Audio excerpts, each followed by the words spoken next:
आपने ये कहावत ज़रूर सुनी होगी कि जो बोएगा वही पाएगा। मैं ऐसा इसलिए कह रहा हूँ क्योंकि भारत फुल पावर में आ गया है। India is on fire. जी हाँ दोस्तों, भारत इस समय पूरे एक्शन मोड में आ चुका है, खास करके उन देशों के लिए जो भारत के खिलाफ भेदभावपूर्ण रवैया अपनाते हैं और भारत को अपनी नज़रों में कुछ नहीं समझते। लेकिन अब भारत उन देशों की अक्ल ठिकाने लगाने के लिए काम पर लग गया है, मतलब कि टिट फॉर टैट रणनीति के तहत, यानी कि जैसे को तैसा। जैसे शतरंज के खेल में खिलाड़ी खेलते हैं, उस तरह शतरंज का खेल अब भारत खेल रहा है। भारत अब बहुत ही खास रणनीति अपनाने वाला है और इसका सबसे बड़ा शिकार बना है यूरोपियन यूनियन। जी हाँ, आप जानते ही हैं कि यूरोपियन यूनियन में यूरोप के 27 अमीर देश आते हैं और आज़ादी के बाद से ही इन्होंने भारत के साथ भेदभावपूर्ण रवैया अपनाया है। खास करके अभी अभी कुछ सालों की बात करें तो भारत की आर्थिक तरक्की हुई है तो भारतीय कंपनियां उनके निशाने पर है। जितने भी भारत के प्रोडक्ट है उनके खिलाफ एक्स्ट्रा स्क्रूटनी की जा रही है, यानी कि उन्हें निशाना बनाया जा रहा है। यानी कि आपको मैं सीधे सीधे शब्दों में बताता हूं कि जो भारत के प्रोडक्ट होते हैं उनमें छोटी छोटी कमियां निकालकर उन्हें रिजेक्ट कर दिया जाता है या फिर उनके खिलाफ एक्स्ट्रा टैरिफ लगाया जाता है। यानी कि भारतीय प्रोडक्ट को या तो बैन कर देते हैं या फिर यूरोप में आपकी एंट्री नहीं होगी। आपके प्रोडक्ट में ये कमी है, आपके प्रोडक्ट में वह कमी है, ऐसे कहकर उनके ऊपर टैक्स लगा दिया जाता है। और आपको बता दूं कि यूरोप की इस रणनीति का सबसे बड़ा शिकार बनती है भारत की फूड इंडस्ट्री, जिसे सबसे ज्यादा नुकसान पहुंचाया जा रहा है। लेकिन अब भारत ने यूरोप की रणनीति उन्हीं के खिलाफ चल दी है, यानी कि यूरोप दवाई भारत उन्हीं को पिला दी है। अब आप बोलेंगे कैसे, तो आपको पूरी डिटेल क्या है मैं बताऊंगा इस वीडियो में। इसलिए चैनल को सब्सक्राइब आपने नहीं किया है तो जल्दी से कीजिए, क्योंकि ऐसे ही खबरें इस चैनल पर आने वाली है। दरअसल जैसा कि आप स्क्रीन पर देख सकते हैं कि अभी अभी रिपोर्ट आई है कि भारत ने यूरोपीय यूनियन के करीबन 1550 से ज़्यादा फूड आइटम थे, वह भारत में आने पर बैन लगा दिया है, पूरे रिजेक्ट कर दिए हैं।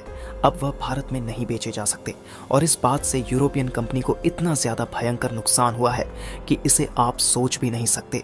और आपको बता दूं, सबसे खास बात तो ये है, जो 1550 आइटम पर भारत में बैन लगाया है, इनमें से करीबन 550 आइटम तो पिछले कुछ महीने में रिजेक्ट करे हैं। लेकिन भारत ने उससे पहले जो 1000 आइटम थे वह पिछले 1.5 सालों में भारत में रिजेक्ट किए हैं। और यह एक बहुत बड़ा आंकड़ा है, क्योंकि यूरोपीय फूड कंपनी के लिए भारत ह्यूमस मार्केट है, क्योंकि ये लोग अपने माल को चीन में नहीं भेज सकते, क्योंकि वहाँ पर उनकी एंट्री नहीं है। ऐसे में भारत उनके लिए अति महत्वपूर्ण है। लेकिन भारतीय सरकार जो है उसने जिस प्रकार से एक्शन लिया है उनके खिलाफ, इनका भारत में रहना चलते कोयल पर पैर रखने जैसा हुआ है। और इसलिए ये पहुँचे यूरोपियन यूनियन के पास कि आप भारत सरकार से बात कीजिए, बैन हटवाए, वरना हमारी तो लंका लग जाएगी। और आपको बता दूं कि यूरोपियन यूनियन आया भी है, लेकिन भारत ने साफ संदेश दे दिया कि पहले आप अपना रवैया सुधारें। भारतीय कंपनियों के लिए जो भेदभाव आप करते हैं हमारी कंपनी हमारे प्रोडक्ट के साथ, उसे आप ठीक कीजिए, वरना यह तो अभी शुरुआत है, आने वाले समय में यह और तेज होता जाएगा। आपको बता दूं कि ये मुद्दा अब इतना ज़्यादा बड़ा बन चुका है कि इसकी वजह से भारत और यूरोपियन यूनियन के बीच में जो फ्री ट्रेड एग्रीमेंट होने वाला था, यानी कि जिसके तहत पूरे यूरोप का मार्केट भारत के लिए खुल जाएगा, भारत का मार्केट पूरी यूरोपियन कंपनियों के लिए खुल जाएगा। इस एग्रीमेंट में भी अब रोक टोक होनी शुरू हो चुकी है। इसकी बातचीत भी अब कभी रुकती है कभी चल पड़ती है। इस वजह से यह डील भी डिले हो रही है। लेकिन भारत ने साफ कह दिया है कि सबसे पहली शर्त यही होगी, भारतीय कंपनियों के साथ समान रवैया अपनाया जाए, जैसे कि यूरोप में यूरोपियन कंपनियों के साथ होता है।